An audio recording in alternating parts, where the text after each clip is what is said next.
All right. How about that? How about it? Well, hello there, ladies and gentlemen, automotive enthusiasts from all around planet Earth. You did it yet one more time. You pushed the button on yet another... Kevin, another commodious episode of V8 Radio.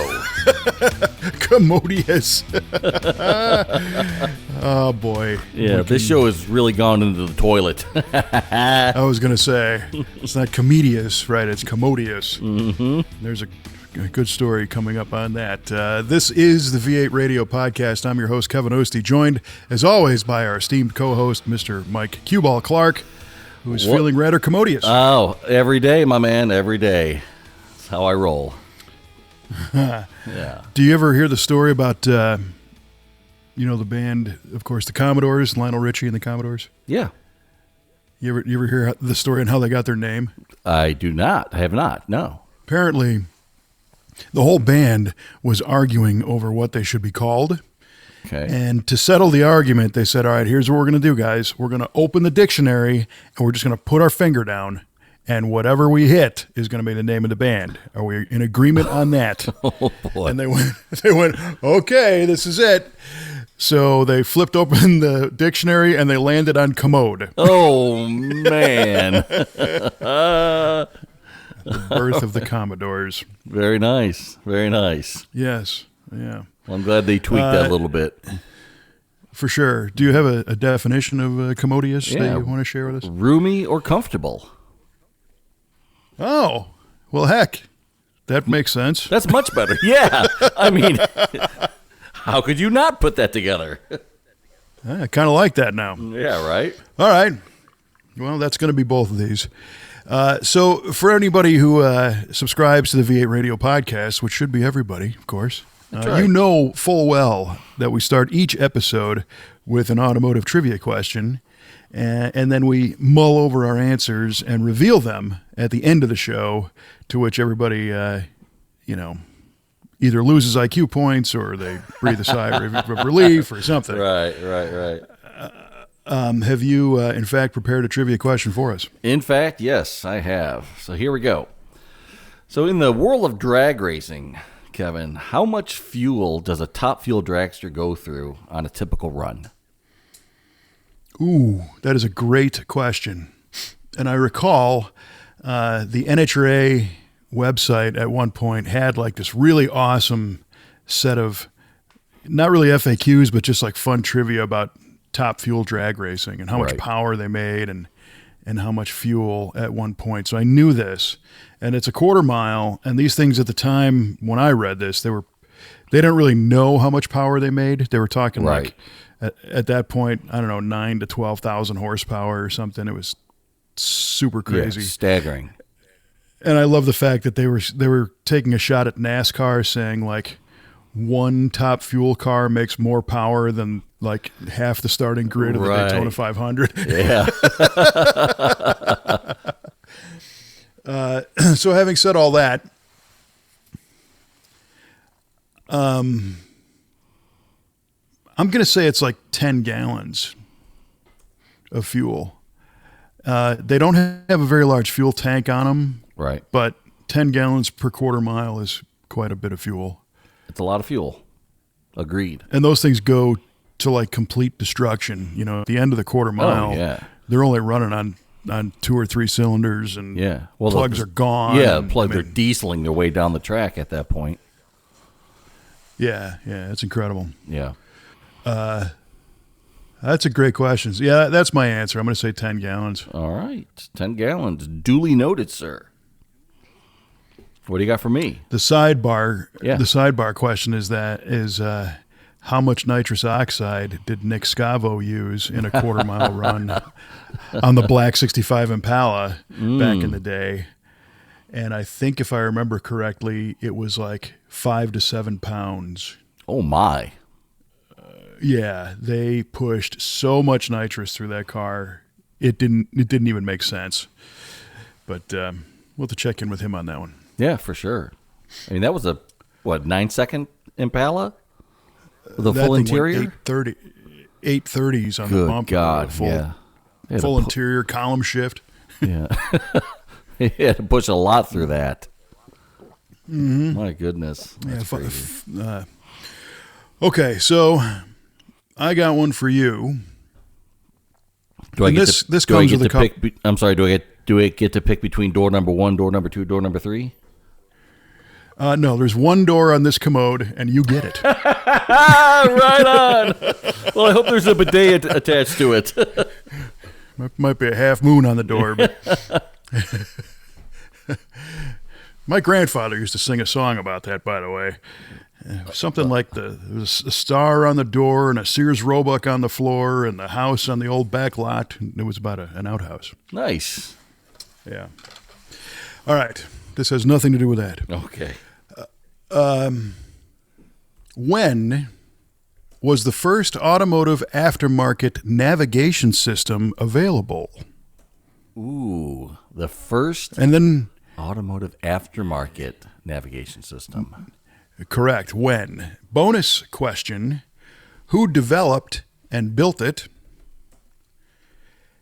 The super bonus, Oh, Jesus. what was it called? And the super duper bonus, Come on. yeah, it's opportunities everywhere. Yeah, right? The super duper bonus is how the heck did the thing even work? Oh, brother. Okay. Well, And if we want, we could do a super duper duper bonus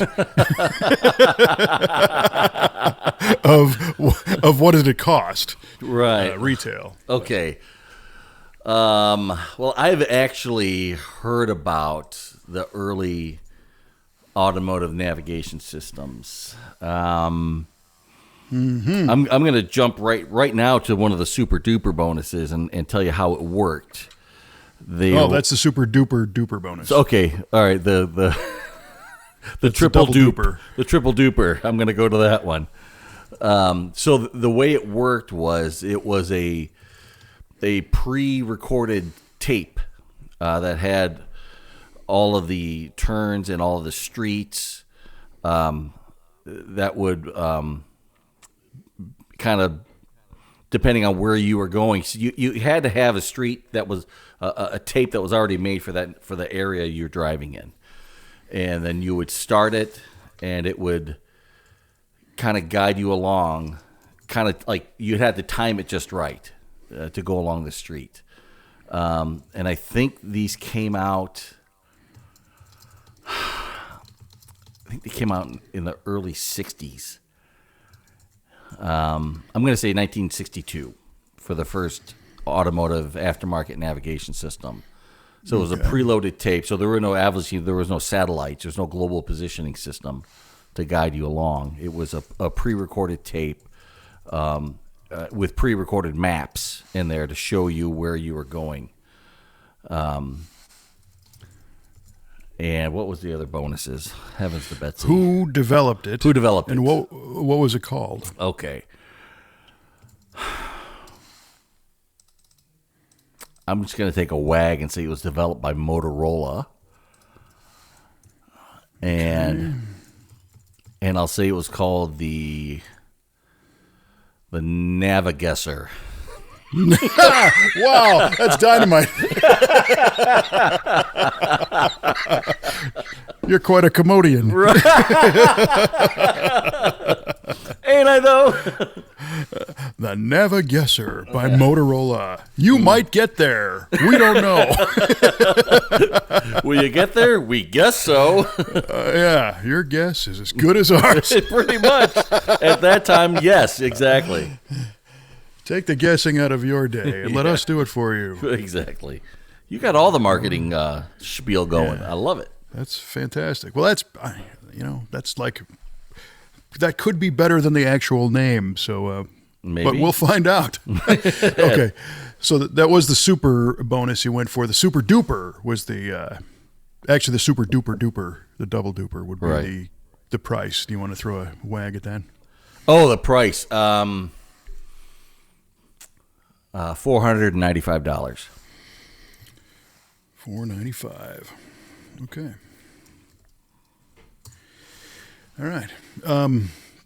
We'll find out at the end of the show. Can't wait for this one. Your Navigator is as good as mine. Nice. So, there's been a lot, as always. You know, I sometimes hate that I keep saying, "Oh boy, we got a lot going on," but you know, we always do. But you just finished up a cool little project in your home garage. Yeah, man. I picked up a set of LED headlights for the GTO a couple months ago, and it was a nice day yesterday, and I said, you know what? Today's the day. We're putting them in. So, and it was, the timing couldn't have been better, because when I turned on the lights to make sure that everything was working beforehand, I only had one headlight working. No high beams, one low beam, and that was it right now. I said, I guess this is time. So it was a really easy install. It was just pretty much, remove the trim, take the retaining ring off, and it's plug and play. And there was... Okay. Now, some of the earlier LED headlight conversions had a few challenges. Like, I know that sometimes you had to reshape the headlight bucket a little bit to get the back of the bulb to fit lens housing. Right. Well, I actually did have to do a little bit of a mod to get the light bulb to fit into the bucket. And I didn't have to mod the bucket. I was able to mod the bulb housing itself. And the way it works, if, as most people know, on these headlight buckets, they were keyed, and on the back of the bulb, they had the little glass nubs that were cast into the glass, and it would fit into the keyed portions of the bucket. Well, with these these are from Summit Racing, these headlight bulbs. They used they were still keyed, but they used it like a little piece of sheet metal that was kind of formed, that was stepped and formed. And so 2 of the 3 keyed areas fit perfectly. The third one did not. So I just had to, I took a pair of tin snips and snipped out where the keyed portion was of that standoff on the bucket, and it fit perfectly. So it's still keyed and is located properly, and it sits out perfectly, and it's level with the bucket. But I just had to make that small mod with a pair of tin snips, and it fit perfect. So I had to do that with all 4 bulbs to make them fit the buckets properly. Nice. So yeah, but that was it. So I was lucky that they were formed that way, because if they were like molded into the bulb casing, I would probably have to mod the bucket, which I didn't really want to have to do. But this was really easy. It took 2 seconds. And then the electrical connection was literally plug and play. Yeah, absolutely. Yeah, for the low beams, the high low beams rather, it's 3 prongs and it fit right in there. And the other 2 could also be high low, but it came with an adapter harness with the 2 prongs to plug into your car's existing wiring harness.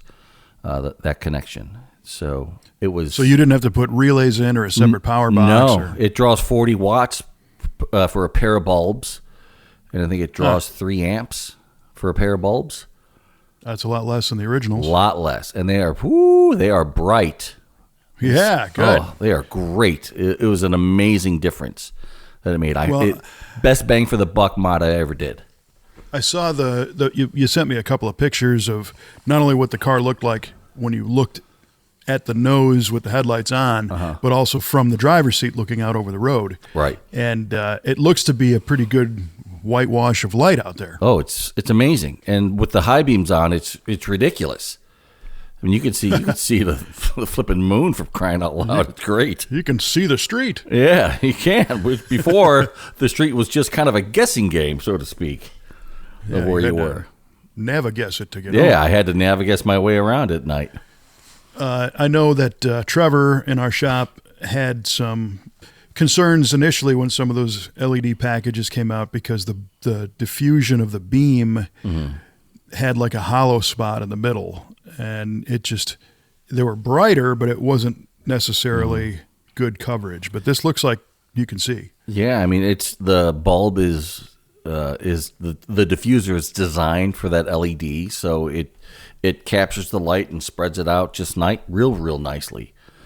Now, does that LED bulb element come out of a housing like a modern? It does, yes. So it's replaceable if it burns out. That's cool. And then, so the GTO originally, the top two headlights, because it's got 4 stacked, Correct. The top 2 were low and high, the bottom were high only. Correct. And is it the same now? It is, yeah.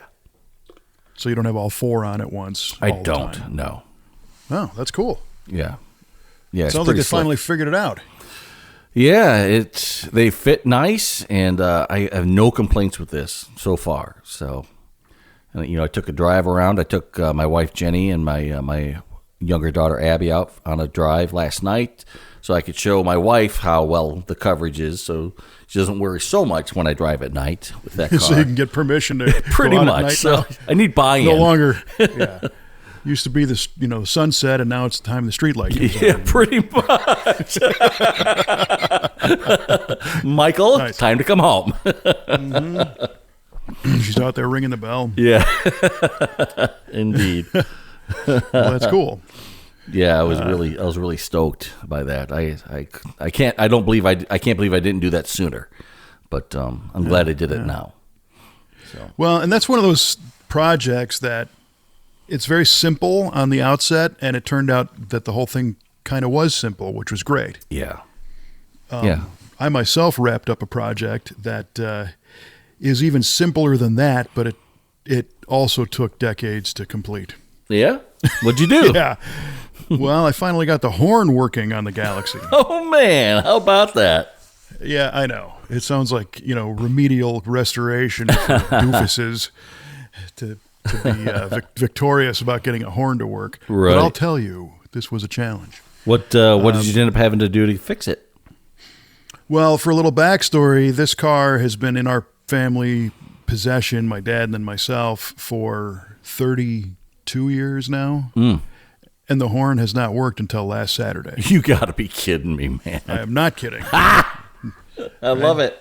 Yeah. So one of the things, it was just kind of the original problem was that it had the original steering wheel, which has a horn bar, and it's got contactors, and that stuff was all worn out, and the column, the original straight column, the contactors in there were fried, and it was just kind of a mess. So over time, I swapped the dashboard out for a Mercury dash because it looks cooler, and that came with the Mercury harness, which wasn't the same as the Ford harness. It was close. So there was a mismatch of a pinout, and then I put a tilt column in it, which uses GM-style connectors, and then I put a Grant steering wheel, which had an adapter hub. Mm-hmm. And so now we got like all this different stuff that needs to play along, which is, par for the course for hot rodding. And I never really cared that much about the horn, but when a couple of years ago, when I got the 79 Dodge van, one of the things I wanted to do was accurately recreate the van that, my family used to have. And it had this pair of Italian-made air horns under the hood. Right. And it's got a little compressor and these 2 red plastic trumpets, and it's super loud. And I always thought it was funny because it wasn't necessarily the sound you'd associate with a giant custom maxi van. It was more the sound you'd associate with like an Alfa Romeo or a little Pininfarina or something. It's not an electric, beep, beep right. horn. It's a trumpet, but it's definitely not like a train horn. But that's what I was always used to, and I remembered, so we put those in the van. Well, I still like them, and I thought I should put some of those in the Galaxie as well. And for whatever reason, you can buy these things new in the packaging on eBay for like $12. Compressor, horns, everything you need, the relay, the whole deal. I don't even know what decade these were made in. I think it's FISA, F-I-S-A is the brand. So I bought an extra set, mounted them in the Galaxie. The cool thing was existing holes were there in the inner fender. The 2 red plastic trumpets, I painted them black and mounted them. You can't even see them. You open the hood, you can't see the compressor. You can't see any of it, right? So that's cool. So it's time to go wire this thing up. And I really started this project last fall when I put the horns in, tracing the wiring back up. And you've got a relay and power for the compressor, and then the theory is when you push the horn button, it closes the ground circuit and then grounds the relay, which turns the relay on, which turns the compressor on. Done. So basically, a one-wire circuit. But after months of only having 10 minutes at a time to do this, first of all, this wasn't like a high-intensity project. But it's like, I got a few minutes. Let me trace that wire out. And it turns out that the ground from the new relay that went into the original Ford harness was broken halfway through the harness. And then when it came out of the harness to go into the dash bulkhead connector, it was in the wrong pin slot because of the mercury.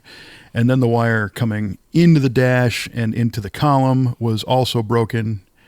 And then in the hub itself, because there's an adapter hub, the hub was grounding against the shaft of the steering wheel, the steering shaft. So there was no circuit to break. It was always activated.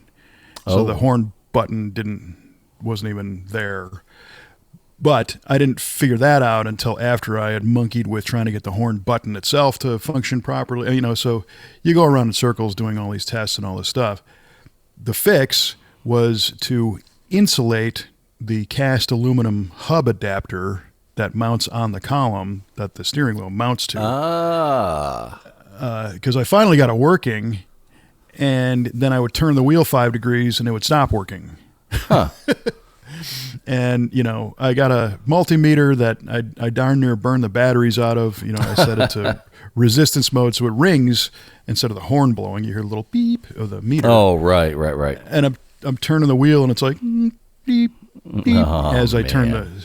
So last Saturday, I pulled that hub off and analyzed it. I had some plastic sheeting, some 30 thou polyethylene or polystyrene sheeting from a different project, and just razored out a little ring spacer, basically insulator, and stuck that on there and put the horn, the whole hub adapter back on the column and wired it all up. And lo and behold, the horn button works, the horns work. You can turn the wheel left and right. It does not, it's not intermittent. It works absolutely every time. And I was very happy with that. It took quite a long time to get there. Right on. Those are the most, even though it was kind of simple, I mean, those kind of fixes are so satisfying because you went through a lot. Oh, and there it is, ladies and gentlemen. Yeah. That's a horn blow right there. Very nice. It still works. Very nice. A whole week later, it still works. I was saying those kinds of fixes are so satisfying because you really go through it and you focus on every little detail of that whole circuit, and you're able to pinpoint where it is, where the disconnect is, and fix it. And it just feels good. I had a similar situation with the horn on the GTO. It wasn't working after I put the engine in for some reason. It just stopped working. And I found just a broken wire in the horn section itself, right by the in the steering wheel, the horn button, because it's an aftermarket Grant wheel with that hub adapter, and the little grounding plate, the wire that's attached to that was broken, so I just ended up joining it back together, and it was good to go. Because it would sometimes the horn would just start blowing and not stop. For sure. I'm like, this is not good. I can't drive around the neighborhood like this. And again, it's one of the aggravations is that it is such a simple circuit. Mm-hmm. It should just work. And many years ago, we did a yellow '69 Chevelle, the SS 496 car. Right. Beautiful car. Same story. Sent it home, and the owner took his wife to the grocery store. And as he was driving through the parking lot at 1 mile an hour, he turned the wheel farther to the left than he had ever turned before, and the horn blows right at some hot girl standing in front of the car. And his wife's like, what are you doing? And he's like, I didn't do anything. And she, right, yeah. That's awesome. So my phone rang immediately, as Yeah. fast as a horn blew. I bet it did. And we get these little frustrations on horns often because it's so many times utilizing different pieces and parts, and then the factor of things are worn out. It just kind of adds up.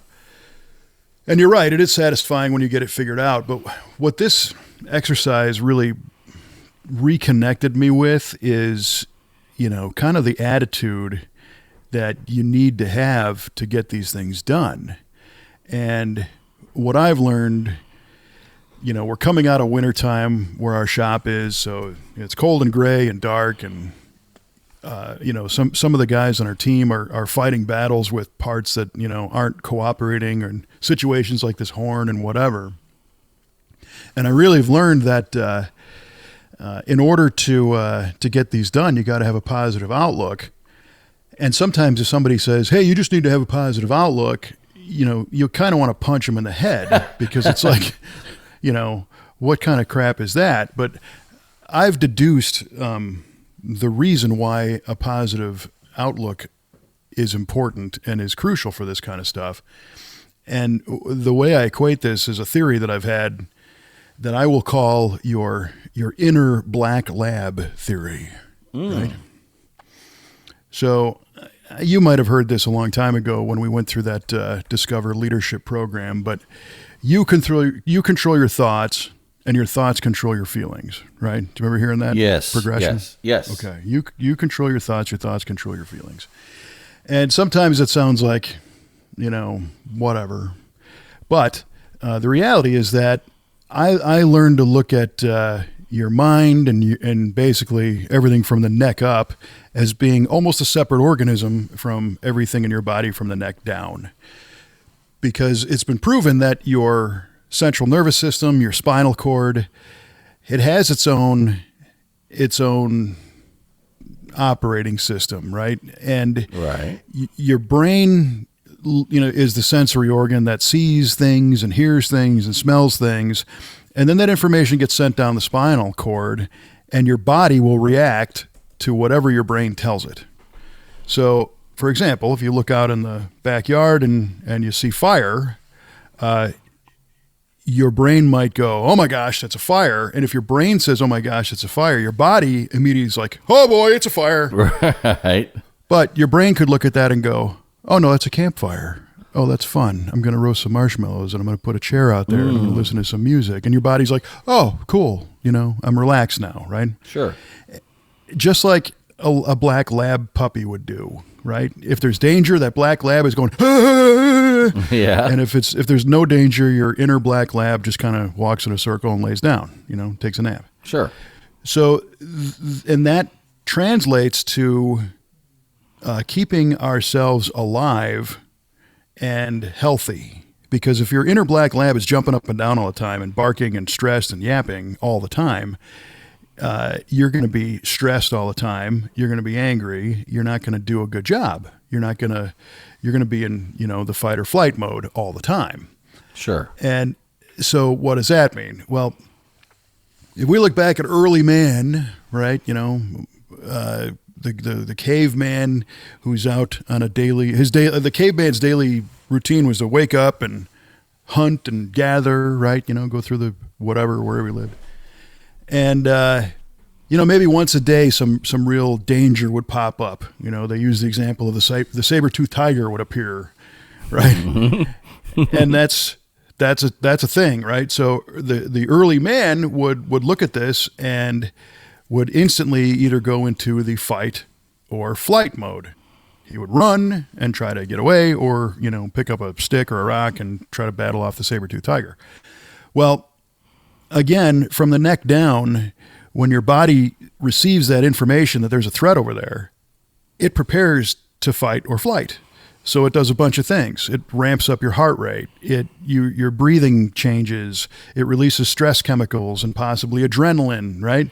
And it puts you in fight mode so that you can prepare for this. And if your brain tells your body, go into fight mode, it will, because much like your, inner black lab dog, that Labrador trusts you implicitly. It never doubts. It never second guesses. Whatever your brain tells your body, it's going to do.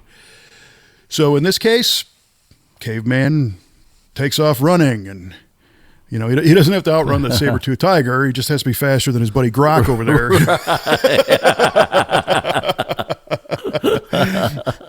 Right? So he gets away and then chills out for a little bit, burned off all those chemicals, and now he can go back to his hunting and gathering day. Well, we as humans, I believe, mentally have evolved far faster mentally than we have physically. And what I mean by that is where we used to go through our daily life and perceive a danger and either determine if it was safe or not on things that we could immediately perceive, we've created ways to share threats and dangers, digitally and experience them all day long if we choose to. Starting with your alarm clock, right? The first thing that happens every morning is you get startled into waking up. Yeah. And your inner lab is like, what? And your head's like, oh, no, it's okay. It's all right. It's all good. And then your inner lab's like, oh, and sits down and takes his little circle lap and goes back to bed. Meanwhile, you plod through your day. So then what do? You flip the radio on and you hear about a shooting or a political thing or an accident or a tornado, right? And our media is designed to be compelling, which means it's designed to activate that emotion. So here you're now feeding your inner lab more of these stories, and it's getting more wound up and more wound up and more wound up and through your whole day. And your brain eventually says, well, that's not really a threat. I don't care. So there's a tornado, but it's 10 states over, so I'm fine. So it'll tell your inner black lab that it's not a threat. But you know what we didn't do? We didn't run off all that chemical energy. We didn't exercise that stuff off like the caveman did when he ran away from the tiger. We just told ourselves it's okay, but we're still storing all these stress chemicals. They're still there. And this is why by the end of the day, we're freaking wiped out. We've been exerting and creating and releasing stress reactions to things that our brain is telling our inner lab all day without the chance to burn that high octane fuel off.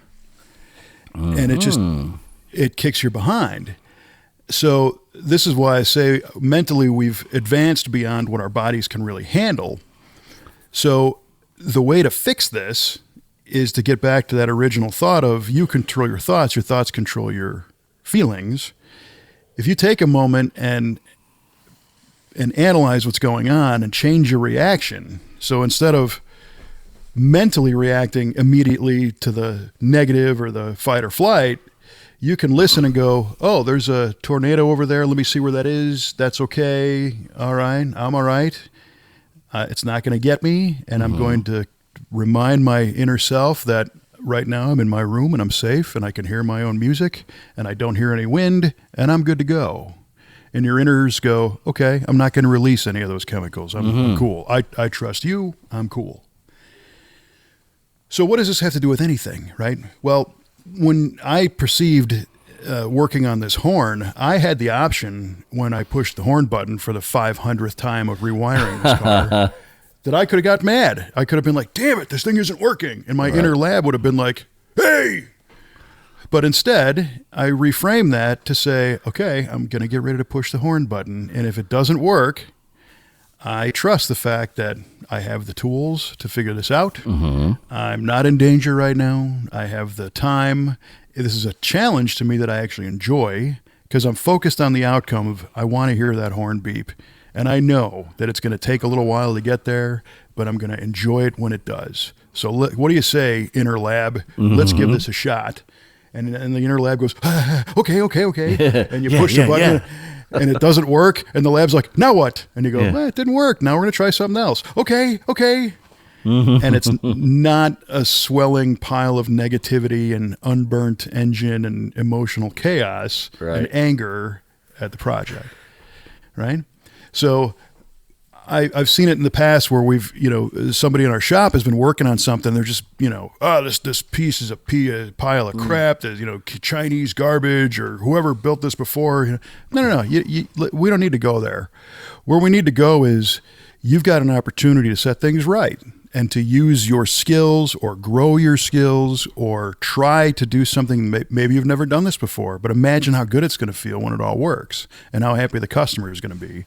And the fact that, you can use the collective knowledge of the team to rely on to win this little war with the focus on the outcome of achieving what it is you set out to do instead of getting pissed. That's very interesting. You think? Yeah. You still awake over there? My inner lab is curled up by a fire right now, snoozing.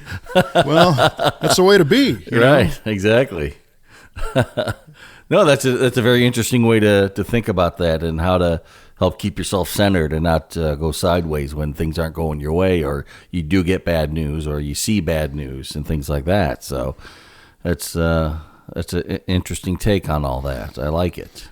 Well, once you realize that it is true that your inner feelings, you do control them. And I don't think we're taught that. I don't think we go through any exercise to demonstrate that.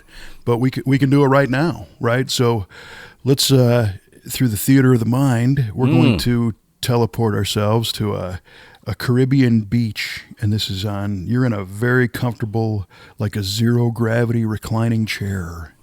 And you're weightless, basically, and you put your fingers down and you're just running them through this white sand. It's very cool and it's very light, right? Keep talking, big dog. hear the seagulls flying overhead, and you feel that warm breeze. It's got some humidity in it, so it's not a cool breeze. It's the perfect temperature, warm breeze.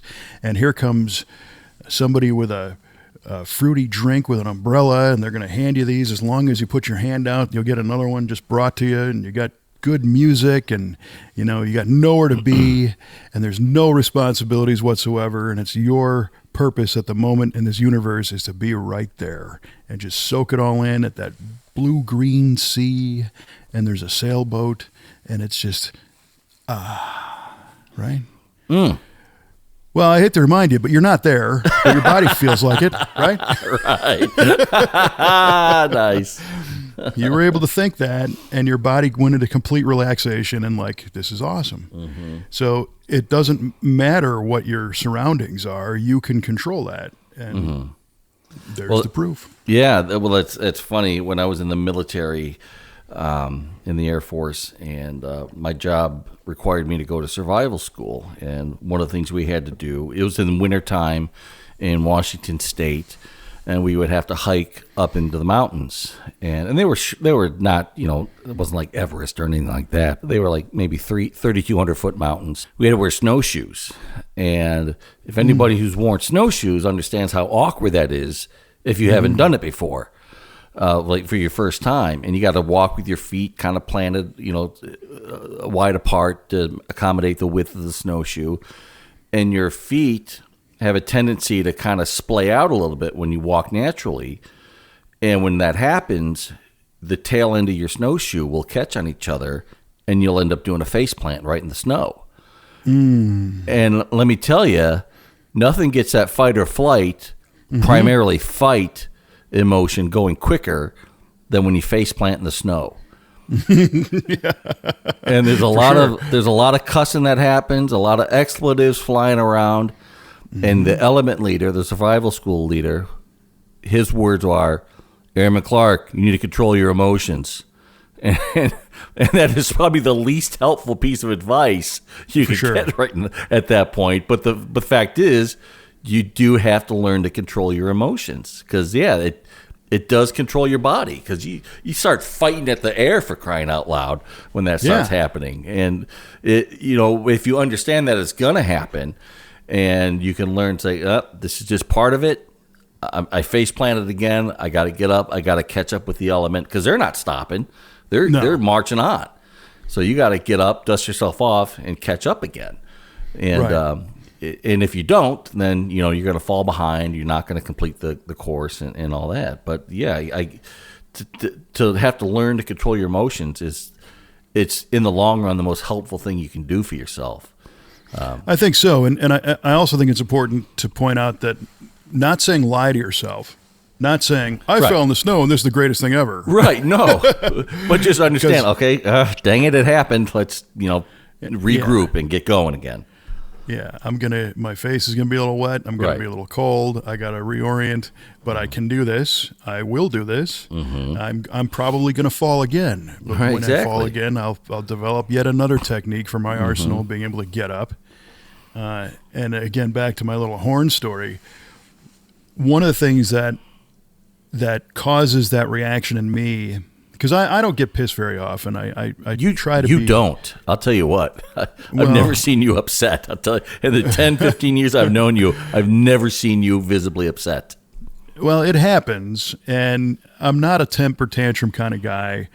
I guess my fault is, maybe I hold it in or whatever and try to analyze it. But one thing that will make me visibly agitated immediately is the stupid freaking hood latch design on my 62 Ford, because it is a steel hook that comes out of the hood, and invariably I hit my head on this thing and it hurts. Sure. And that I hit my head and I'm in the red. I mean, it just boom.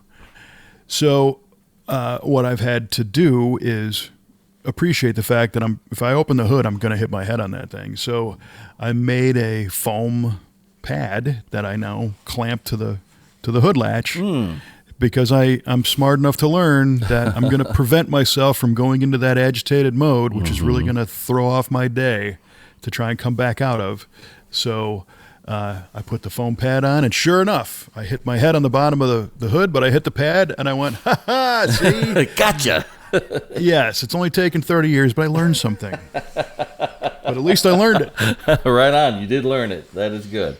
That is good. So not saying everything is spectacular and wonderful when something triggers that emotion, but really the analysis of, okay, that happened, I got it, let's figure out how we can do this and get through it and achieve the result that we want without just kicking and screaming. And believe me, it's not easy to do this because, yesterday back in the garage, and I'm working on this little silly 4-wheel drive van model that I've been trying to put together for the past couple weeks. And this is another plastic model kit that I built as a kid, and I destroyed it back then. So I found another one, I don't know, a year ago or so, and I've been trying to get the time to put this thing together. And building models for me is again part of that journey. You get to do a lot of different things as you build them. You get to trim and cut and glue and paint and fit and analyze and read instructions and create something and think about something different. It's a nice distraction. Sure. But this thing was going to be black, and I was using an aerosol black lacquer. And the reason for that is I wanted it to be a single stage paint instead of a clear coat, because it's a 74 era van, and I wanted it to have that 70s kind of look to it. Sure. Little did I realize how thin that black lacquer aerosol paint is. And I lay the first coat down, it looks beautiful. I lay the second coat down, it looks awesome. And then the whole side of it just sags. It just runs down the side of it. That hurts. And I think I sent you the picture of it at that point. Yeah, you did. You did. Yeah. And when I was a kid, I would have lost my marbles at that point. I would have been so mad. I would have thought I was a failure and I can't do this and I'm not good enough and this paint sucks and I ruined it and it's the end of the world. Right. And today I look at that and I go, well, I didn't really want that to happen, but now this gives me a chance to try some techniques to repair something like this. And brush up and on my make it right. sanding skills or something, yeah. For sure. And the weird thing was last week I shared that video from almost 20 years ago of Kelly and John wet sanding the 69 Chevelle. Right. Yeah. That was almost like a soothsayer right there. Because that's what I had to do to my van model was wet sand this thing Nice. flat again. I love it. Yeah, I foretold my own future right there. Do you wrap like the sandpaper on a little matchstick to make you a little sanding block and all that? Well, that's the thing is today, just about all the sanding we do is done on blocks. No, I meant on your van, on the van. Yeah, model. yeah. I actually tried that. It was too small of an area, so. But I fixed it. I sanded it out, and it came out. It came out really nice. I mean, I was very surprised. It's looking pretty good. Cool, man. But more importantly, I framed that situation to like, hey, if I have learned anything, I know how to fix this, or I'll figure out how to fix this, and then when it's all done, it'll be that much more gratifying because it went off the rails, and I brought it back onto the rails and made it right. Good deal. That's nice. We'll find out later if I actually get the rest of it together. Share a pic of that on the V8 Radio Facebook page when you're all done with it, so the rest our other listener can see the result. That's right. Well, she can come out in the garage and look at it. So. Very nice. These kind of topics are not things that people normally talk about. And there's all these people out there that are, coaches and motivational speakers and people that you just generally don't trust, when you hear them, because they're like, right. Rah, rah, you can do anything. And it's like, yeah, nah, I'm not so sure about all that. But when you learn a few techniques on your own and you can demonstrate that they work, at the end of the day, all you're doing is making your day better for yourself. And then the afterglow to that is, again, people don't consider that if you are having a great day in your daily life, doesn't matter if it's at work or if, wherever, everybody around you is going to have a better day too.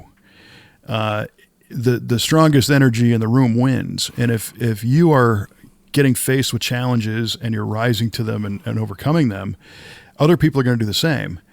And at the same time, our friends at Discover Leadership that we went through use a great analogy. One of their stories is the crabs in the bucket story.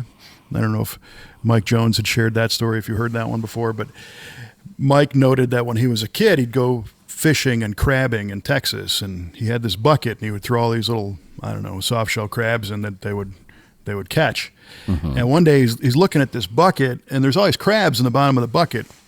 And, of course, they're trying to get out, so they're clawing up the side of the thing. And as one crab would get pretty close to making his way out, like 2 or 3 would latch onto that crab and pull him back down to the bucket. Oh.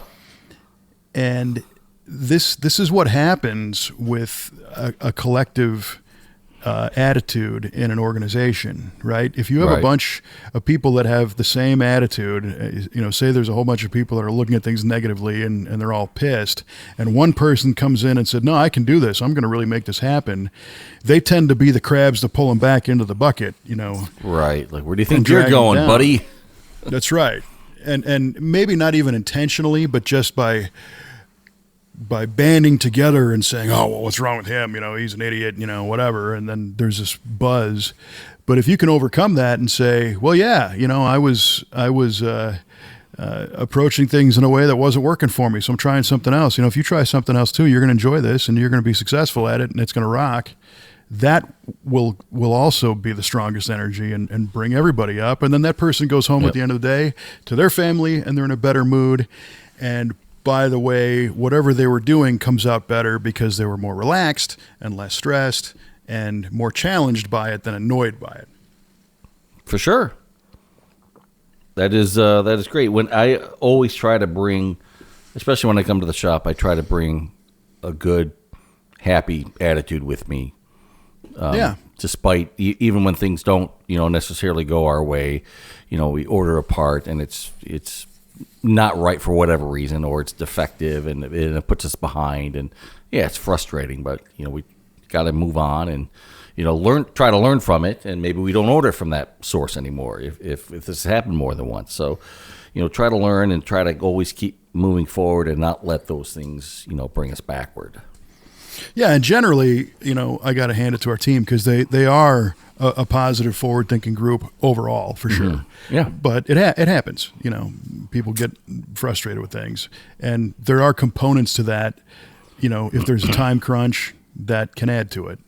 Or if something is very sensitive that you're in the middle of, and the next department's waiting on it or whatever, it becomes a pressure situation. And the way to mitigate those is to communicate fluidly where you're at right now. If something isn't going right, let whoever's going to get this part of the project next, let them know, hey, this isn't going right. I'm going to need more time. And it'll allow them to calibrate whatever they're working on to accommodate it, rather than standing there waiting saying, where is it? Where is it? Where is it? Right. And again, like you said, identifying the right suppliers and, all the way down to QCing the part when it comes in the door. There's been some interesting scenarios recently where we've had a service done, and I'm not picking on anybody, so I'm not going to say anything about what it was, but the service was supposed to happen, and it did happen, but not to our standards. And now it's on its third go around of not happening to our standards. And it's out of our control. So then there's that fear. It's like, well, when is this ever going to happen? Because I can't do anything about it. Right. Which gets back to the communication. And we have to communicate with the rest of the team and the customer and share okay, well, this service provider is trying to do their best, but we don't have this. And there's only so many things we're in control of. So let's stay together on it and find either a different part of the project we can work on or something else in the meantime. Right. Instead of just burning out. It's tough. Yeah, man. For sure. Always got to keep moving forward and stay positive, and just stay in it and know that you're going to overcome. So it's funny when you look at musical performers, right? And I don't remember. Did you ever play an instrument as a kid? I played the baritone, and I was in 3rd and 4th grade band. So there you go. Uh-huh. So your motivation for playing the baritone, was it because you wanted to, or was it a family thing, or just an opportunity? How'd it go? I don't remember. I maybe think that was what was available. The school had one that I could borrow, so I'm like, all right, I'll play that. Yeah. Well, I came from a very musical family. My sister played piano and is a teacher today. My uncle was a high school music teacher and still performs in bands and choruses and all kinds of stuff. My grandfather on my mom's side was in the 5th Army Band in World War II. Wow. Yeah. So there was a lot of, kind of pre-built expectation that our kids are musical, right? Mm-hmm. And in many ways I am. I love music, but I never really had the discipline to play an instrument and practice all the time to be as good as what was expected. Mm-hmm. So knowing, that I was a slacker and I didn't practice enough, I'll admit that all day. When it came time for a recital or a little piano concert or something that you had to deliver. So I played trumpet, I played piano for a little while and guitar. And I would never forget how nervous I would get when it's time to play in front of a group. And it was a source of anxiety. My legs would tingle. I mean, it was crazy. Oh, wow. How freaked out I would get. And I could never really understand how people could just get up and just, play in front of somebody, right? Or when you see a football game and the kicker's got to get up and there's no time on the clock and it's up to him to kick the field goal and win the game, mm-hmm. right? That come from behind the amount of pressure, right? Or you're watching, one of the Bulls games from the 90s and the clock is down to nothing and, Chicago's down by 1 point and Michael Jordan has less than a second to inbound the ball and score and win the game. And invariably he's going to do it, right? Mm-hmm. And so my mind was always how much pressure could that possibly be, how do you do that? And I finally realized that there are people, everybody has something that they love to do. They own it. They live it. This is what they do. And they want that opportunity to be in that clinch moment so they can show, they can do their best, they can rise that occasion, and they can put that point on the board, or they can kick the ball through the uprights, so they can play that solo and kill it, Right. And for me, it turned out that if I'm going to be, emceeing an event, doing the SEMA Hall of Fame gala or whatever, and I'm going to go up on stage and deliver this thing and honor these inductees and share this info, there is no shred of nervousness whatsoever. This is where I'm supposed to be, and I just enjoy the hell out of it. So it's kind of fun to kind of put that into the same context, too, where you look at people that are doing stuff, and your perspective might be, oh, that's awful. But then that person might be in their moment, in their spot, their perfect place in the universe, and everything just happens. And if it doesn't go right, they pick the ball up and shoot it again. And right. Score the point. Right. Yeah, they don't let those negative thoughts get them. They just know that they're going to be successful.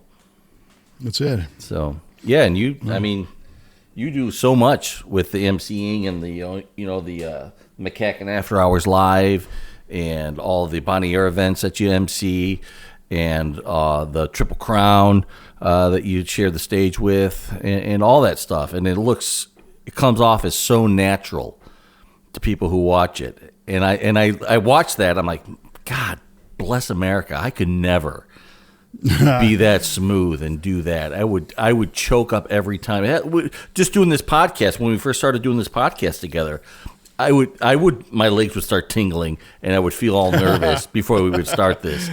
And I got over it eventually, and it's fine, and I don't feel a bit of that anymore.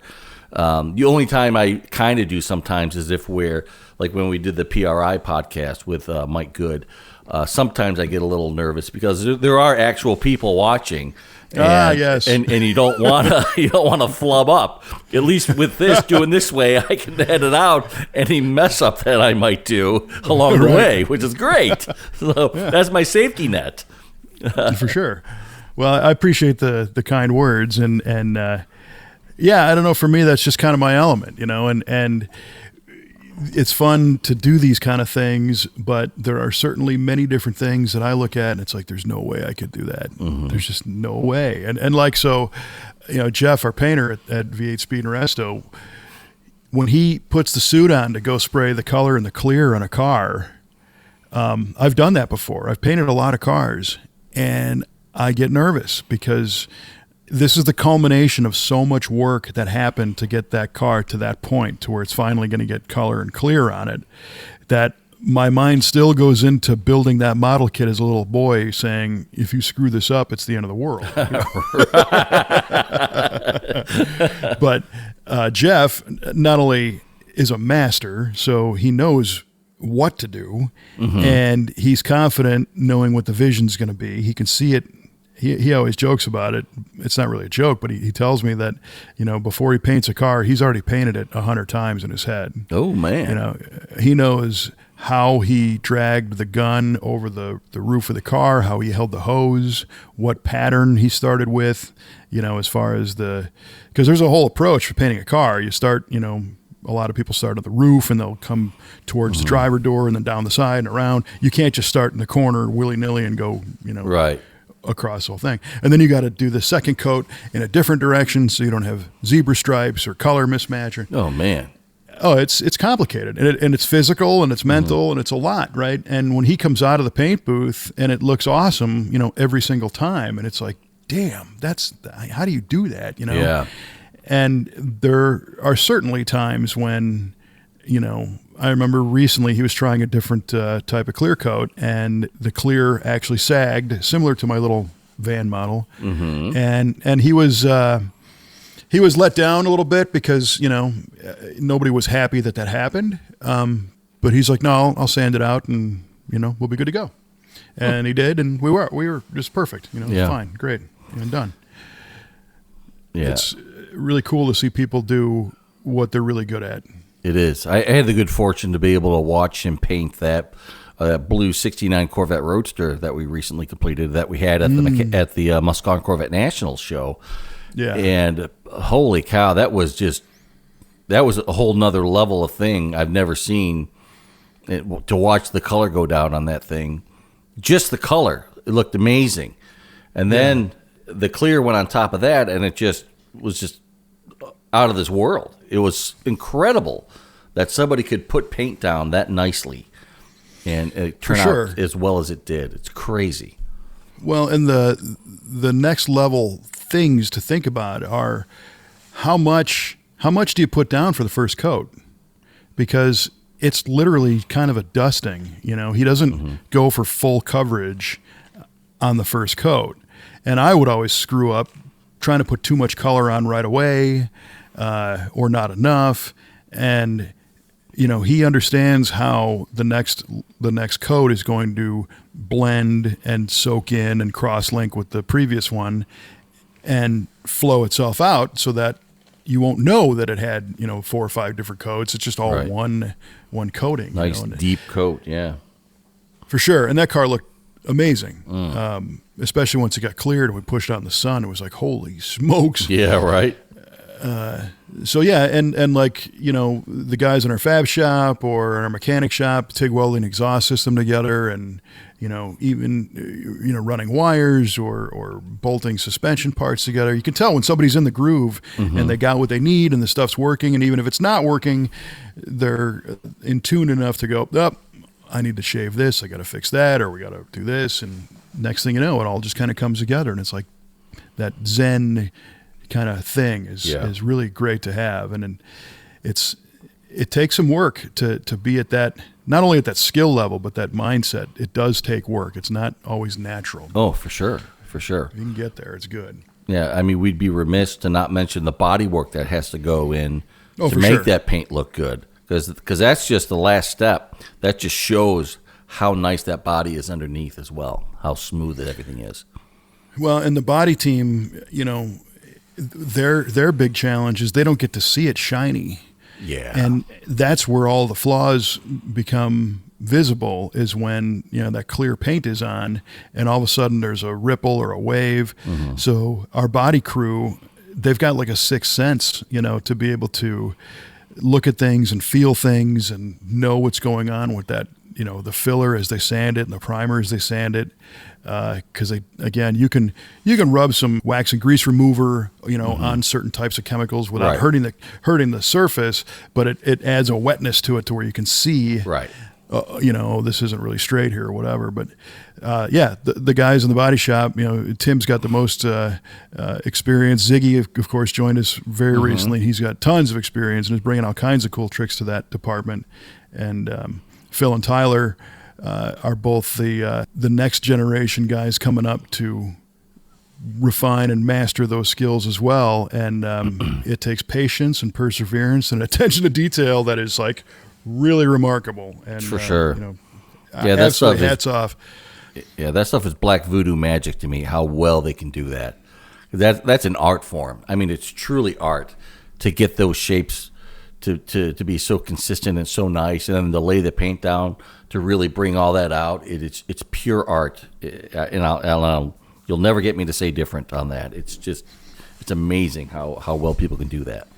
Yeah, and you're right. Those guys are oftentimes the unsung heroes of how nice a car looks. So definitely appreciated. What's cool too, though, you mentioned that 69 Corvette. We met an individual at the Muscle Car and Corvette Nationals who we talked to right after, who wants a version of that car for him and his wife.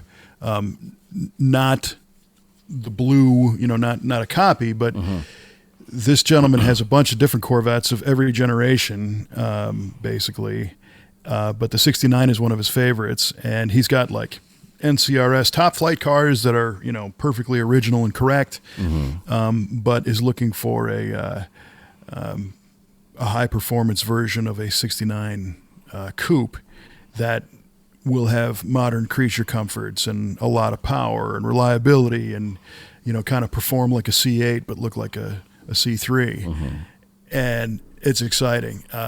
It's looking like we're going to help him find this car and build it and make this come true. And the vision that I'm having right now, I'm so excited about it because, Corvettes, I love Corvettes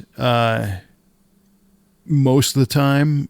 I think what I really like are Corvettes that I like. Right? How do I say that? If I have influence on how to build a custom Corvette, of course I'm going to like it because it's something that I would like to do. And that blue one that we had at the McCacken show is a great example. I mean, I dug just about everything on that car for sure. An original '69. If it's a 427, 435, 3-deuce car, great. Don't touch it. It's a historic thing and it's super cool. But if we have the chance to put something, 700 or 800 horsepower with modern driveline, and I don't know what this customer wants for colors yet, but my mind is already going to maybe a metallic slate green with like a caramel accented leather interior, like full on sports car. Yeah. And if you're familiar with those, like the 67 big block turbine wheel that came on, picture that in like an 18 forged version with a thin redline tire and great brakes and, maybe electric brakes and electric steering and a couple of modes for exhaust and seat heat and AC and just awesome performance in that classic shape. Would be so cool. So. Now that, sir, is some theater of the mind right there. I like it. There you go. Yeah. I'm driving that car mentally already. I hope I can. Right. Really, I can hear it. I can feel it. I know what those seats feel like. I can see the gauges. So yeah, hopefully we get the chance to do that. But that came directly from the blue one. He's like, that was cool. Let's do something a little bit different. Nice. Right on. That's cool how one project begets another, huh? That's fantastic. It is, yeah. And that's how this goes, If you do some, the team does great work when you show it off, and it's instantly recognizable that it's not just shiny paint. Right. It's engineering, it's thought, it's execution, front to back, top to bottom. The hand-stitched leather and the whole thing. It's like, okay, these guys can do some cool stuff. Let's do it. Yeah, man. Let's do it. You know what else we should do? Nice segue. Reveal the answers to our quasi-riveting trivia questions. All right. How can I say no to that? All right. So, Kev, I asked you and our listener, how much fuel does a top fuel dragster go through on a typical run?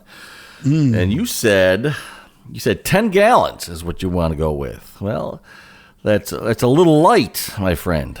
Is it really? It's like 30? Well, not quite that much. But during the staging, it goes through about 5 gallons of fuel. But during the actual run, 14 gallons of fuel. Jeez, oh peas. How about that? 14 gallons in 3.5 seconds. Yeah. Love it. That is amazing. I mean, I don't know how those. I mean, I know they flirt with like vapor lock, not vapor lock, but hydro lock, all the way down the run because of so much fuel that's going through there. But good heavens, that's a lot of gas. Yeah, that fuel doesn't know what hit it. No doubt. It's liquid and then it's gone, and it's like so fast. That's a whole nother world, man. That's cool. It's a great question. Thanks. Appreciate that. And you know what else was a great question? Yeah, we'll find out here. All right, so I asked you, when was the first automotive aftermarket navigation system available? Bonus, who developed and built it? Super bonus, what was called? Super duper bonus, how did it work? And the double duper bonus was how much it cost. And you, like a trooper, you put an answer up for every one of those, so... Yeah. So your guess. Just not the correct ones, but let's go with it. Well, let's see. All right. So number one, what year? You said 1962. Yeah.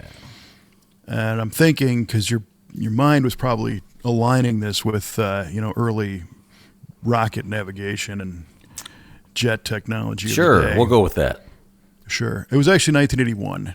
Really? So it happened later than you thought. Huh. You got a third of the next question right. Ooh. And I will explain that. So the question was who developed it. You said Motorola. It was actually a joint venture between Alpine Electronics and Honda. Oh, wow.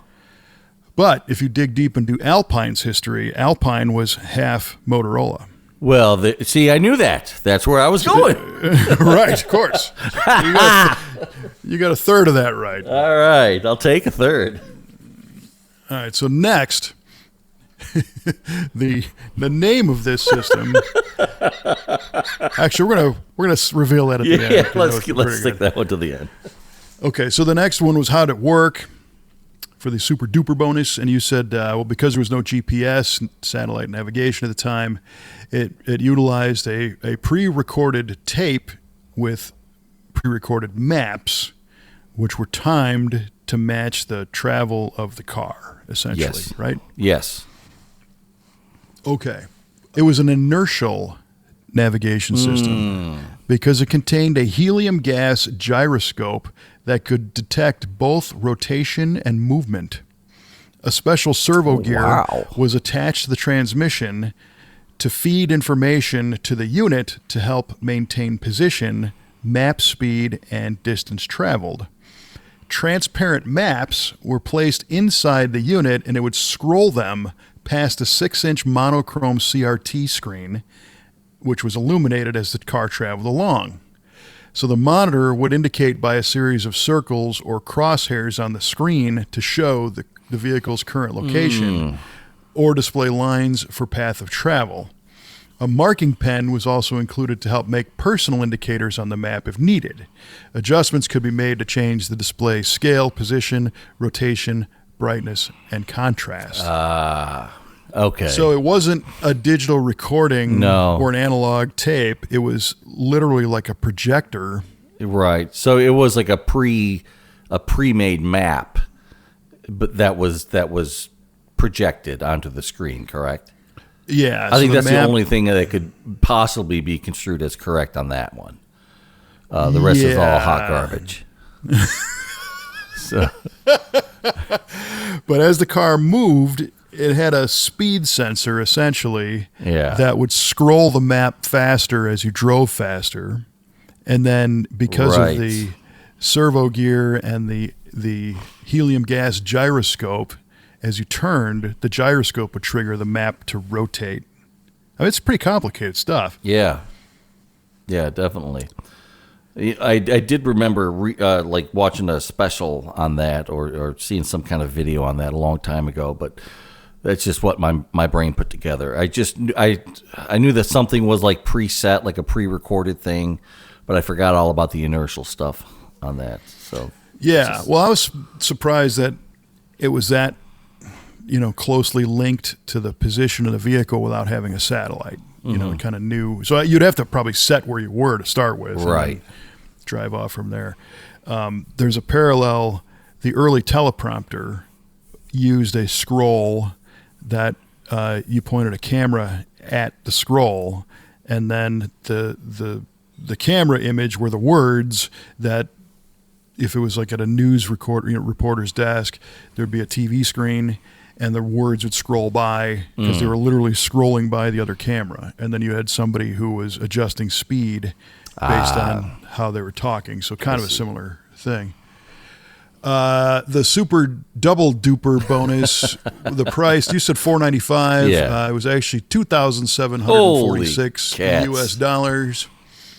But the best one, so your name was the best, man.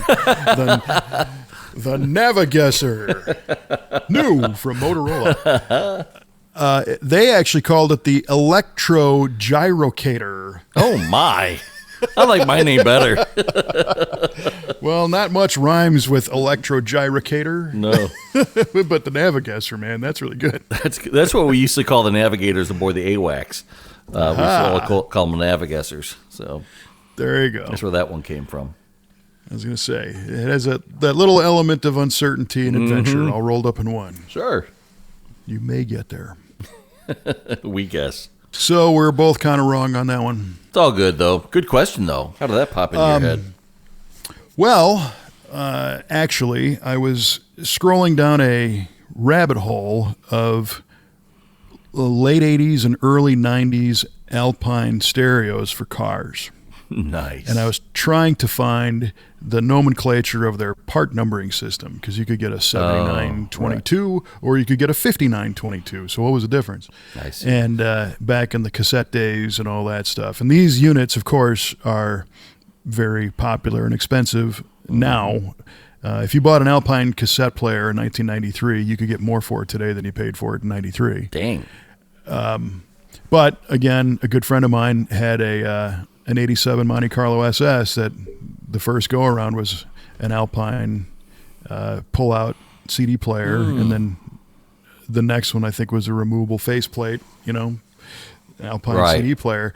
And I just they had that green glowing chiclet button array on the Alpine that I always loved, and I thought they were cool, and they sounded great, and it's like, wonder what those are all about. So somebody in a Facebook group was selling an Alpine GPS system from like the late 80s. Oh, wow. Actually, I should say a navigation system. It wasn't GPS. Right. And in that time, you had a stack of CDs, I think, that were map encoded data. But I thought, when did these things come out? And sure enough, somebody showed a picture of the Alpine Honda Electro gyrocator. And I said, well, I need to know about that. The world needs to know about that. For sure. This is my problem, is I get intrigued by this stuff. So no, it's cool stuff. It was interesting. I did think it would make a good V8 radio trivia question. For sure. All right. Well, so what's next for the GTO then? My next project that I want to get done this summer is a Borges and steering box upgrade. That is, right on. That's my next thing. I got that on my spreadsheet. I got the part number. I'm ready to go. So I just got gonna love it. Just got to get the go ahead from my accountant to be able to pull the trigger on that. That's a great upgrade. Yep. Yeah, I'm looking forward to that one because my steering's a little loose and I don't like it. So I need to tighten it up. I wouldn't say that it's loose. I think it's just slow. Well, it is slow, but you can kind of feel the car move a little bit, and maybe it's something in the suspension. Maybe I got a loose ball joint or something, but the whole car kind of moves a little bit sometimes when you're on an uneven road, and I'm not a fan of that. But it is slow alignment. Steering, to say the least.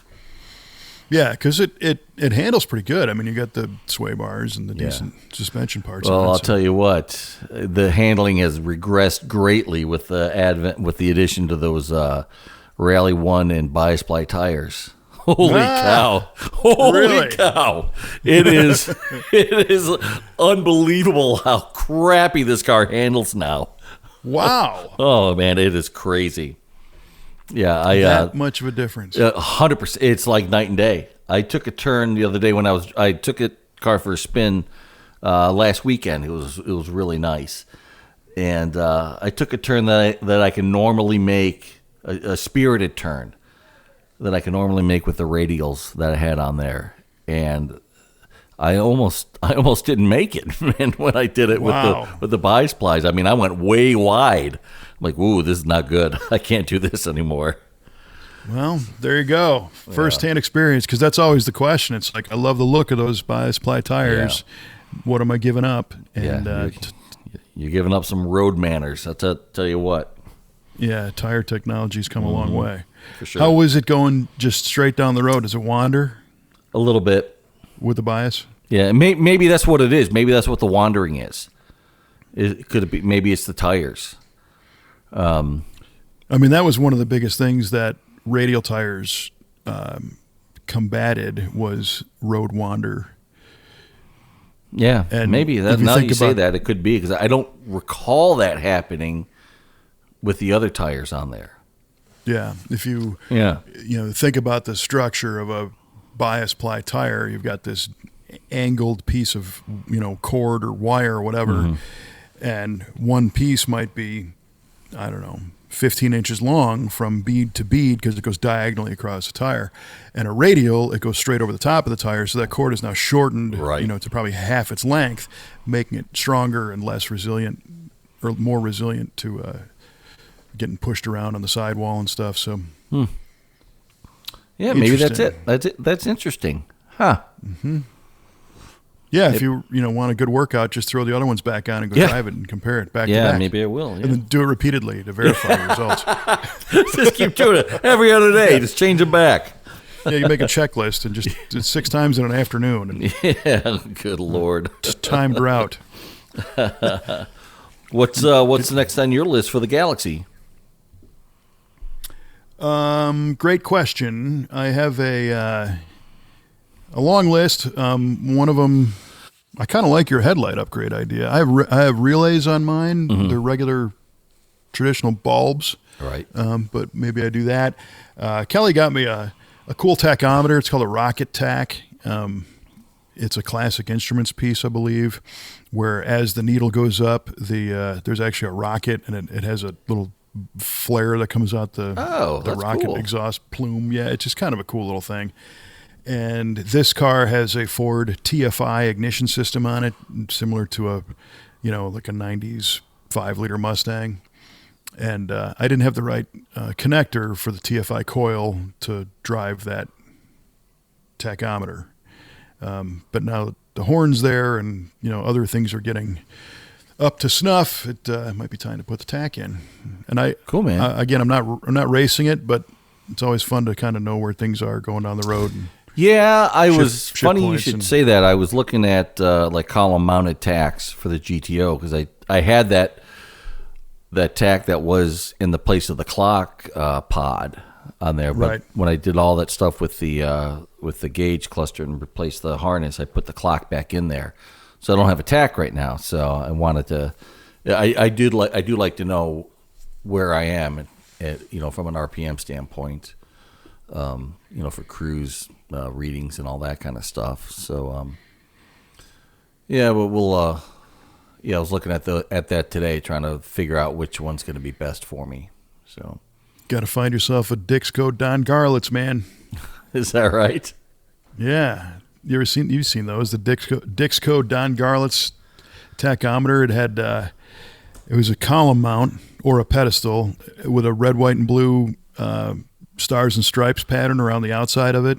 Oh, and then the red line went from blue to white to red. I'm looking at one right now. They're awesome.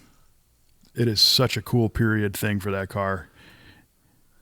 Oh, I think they came out killer. Right around then, 68 or 9 or something. They're super cool. And people actually, you might find it on eBay. Those original Dixco Don Garlits tachometers are kind of hard to find a good one. But there are people that sell that sticker for like a sun tach. Yeah. I see that. I see one on eBay right now. Yeah, so you can do that red, white, and blue thing. Yeah. It's like an Evel Knievel stars and stripes almost. Yeah, that's interesting. I'm just envisioning that. I think it was a cover of CarCraft magazine where Big Daddy was standing in front of the top fuel rail, holding his helmet, giving the peace sign. I believe that was him. It was either him or Perdome. I think it was Garlits, but anyway, they sold a lot of those. Killer. And that would look great in that car. It would look great. I wonder if it'll work with the MSD ignition, though. That's the only sticking point. You might need a tach adapt. Maybe. The MSD tach adapt. Yep. They do sell that, don't they? I know they do, yeah. Well, there you go. See? Just figured out more stuff for you to do. Appreciate that. Thanks for spending my money. You're the best. All right. Well, tune in next time when we spend more of Mike's money. Right on. Might have an update on some other fun projects from the V8 Speed and Resto shop. If you dig this kind of stuff, hit that subscribe button, and in whatever wizardry of the internet, the latest episode of the V8 Radio Podcast will magically appear in your inbox. There's a few more you can subscribe to, too. We will be having some new episodes of the Bonneville Up to Speed podcast soon. Oh, good deal. Yeah. That's going to be something coming out. We've got a few episodes lined up for that. And then the SEMA Hot Rod Industry Alliance Hammer Down podcast. We're going to have more episodes of those coming out, too. So sweet. And then, of course, when you get bored of us talking about cars, tune into the Stubborn German podcast and hear our friends Chris and Jared and myself talk about bourbon and beer and things that I'm not that experienced with outside of being a consumer. That's what most of us are. So you have the good take on that. Yeah, I get to be that, man on the street. For sure. But typically in the springtime is when the cue ball makes his appearance on that show too. So maybe we got to get you scheduled for that as well. Let's do it. I'll be back down to the shop here pretty soon. So boom, bam, pow. That's it. All right. Well, I appreciate you joining us. This one kind of went off the rails a little bit, but hopefully that's all good. The network can't refuse this one. So that's right. That's right. It's kind of whatever we want to do here, man. That's it. All right, my friend. That's all you got at this point? That's all I got at this point. Good. Save some for next time. Exactly. All right. Well, from Mr. Mike Q-Ball Clarke, I'm Kevin Oeste. Thanks for joining us on this episode of the V8 Radio Podcast. And as always, we invite you to keep the shiny side up, or now, keep the high beams on in case of that GTO. And we will talk to you next time on V8 Radio.